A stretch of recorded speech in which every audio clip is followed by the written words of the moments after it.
Megalania was quite possibly the most powerful and dangerous apex predator of all time. Not even the mighty Tyrannosaurus rex compared to Megalania in terms of its superiority. Megalania was the world's largest terrestrial lizard of all time, and also the largest venomous animal of all time. Megalania's venom was a hemotoxin and would have caused prey to bleed out very quickly, resulting in a faster death. The venom caused muscle paralysis and was also an anticoagulant. Megalania was over twice the length of its relative, the Komodo dragon. It had no predators and no competition. There wasn't a single animal alive at the same time as Megalania that could have killed it. It ruled Australia, whereas all other continents were dominated by mammals. The mammalian carnivores, notably marsupial lion, stood no chance against Megalania. Marsupial lion's teeth and claws could not penetrate Megalania's thick skin. Megalania was mostly an ambush hunter, but could also give chase to fast-moving prey for short bursts of time. Megalania likely waited at watering holes or game trails to ambush its prey. All it needed was one bite to cripple its prey. Even if the prey escaped, the venom would eventually kill it, and Megalania could follow it around at its own pace, using its forked tongue to pick up the scent until the creature dropped dead. Megalania would have eaten carrion as well as hunting, and was much stronger than marsupial lion, allowing it to steal its kills. Just like the modern Komodo dragon, Megalania likely ate 80% of its body weight in a single meal. Then it would need to eat for weeks, or even months. Megalania was able to take down the largest marsupial ever, Diprotodon, with ease. Megalania could use its massive tail to trip prey or smack it and knock it over, likely breaking the bones of its target. Megalania had a crest in between its eyes and serrated teeth. It had remarkable eyesight as well as a killer sense of smell. Early humans lived at the same time as Megalania, and they definitely came into contact with each other. Human weapons were no match for Megalania's thick skin, with one exception: fire. Megalania would absolutely obliterate a human victim. Its bite would be extremely crippling. Even if somehow the person's leg wasn't ripped off by the Great Ripper, they would still bleed to death in seconds from an anticoagulant venom.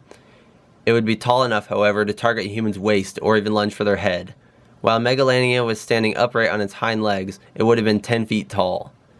Megalania's claws would have been the size of an adult human's fingers. The most frightening thing about Megalania is not any of these things, however.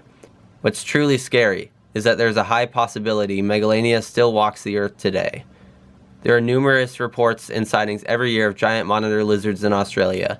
Some people report cows being mutilated and ripped to shreds.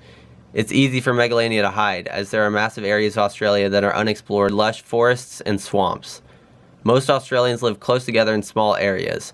There's so much unexplored land left in Australia. There are also so many areas that are completely unknown to humankind. There are plenty of large animals still living to support Megalania's diet, such as kangaroos, buffalo, cattle, and horses. Critics try to dismiss these sightings of giant lizards as crocodiles. However, the people who claim to have seen one insist it was a goanna, aka monitor lizard. They are able to differentiate between a crocodile sitting on the shore or floating in the water from a lizard walking upright and far from the water. But surely, if these beasts still lived, there would have to be a large population somewhere in order for them to reproduce regularly and continue to exist, right? Wrong. It is highly likely that Megalania was, or is, capable of parthenogenesis, that is, reproducing without mating. All there needs to be is a single surviving female Megalania out there somewhere in the Australian outback, and the species can continue to exist. Plus, apex predators, as seen with Haast's eagle, never have very high numbers so that they don't decimate prey populations. Adding to this, most living monitor lizards retreat as soon as they detect a human's presence. Monitor lizards can detect stimuli in their environment from up to 7 miles away. Megalania would vanish long before any humans showed up in their location. Just because we haven't filmed one doesn't mean they aren't out there. Extreme angler and freshwater detective Jeremy Wade once said that if any river monster hasn't been discovered yet, Australia is the place it would be hiding. You can apply that to any monster. And this is coming from the guy who proved the Loch Ness Monster exists and caught it. Like the saying goes, absence of evidence is not evidence of absence. For quite some time, it was even believed that gorillas were mythical creatures from African folklore, up until one was shot and documented. Megalania could well be the same. What do you think? Is Megalania still rampaging through Australia to this day, hidden from the public view? Or is it just a made-up fairy tale, like the gorilla?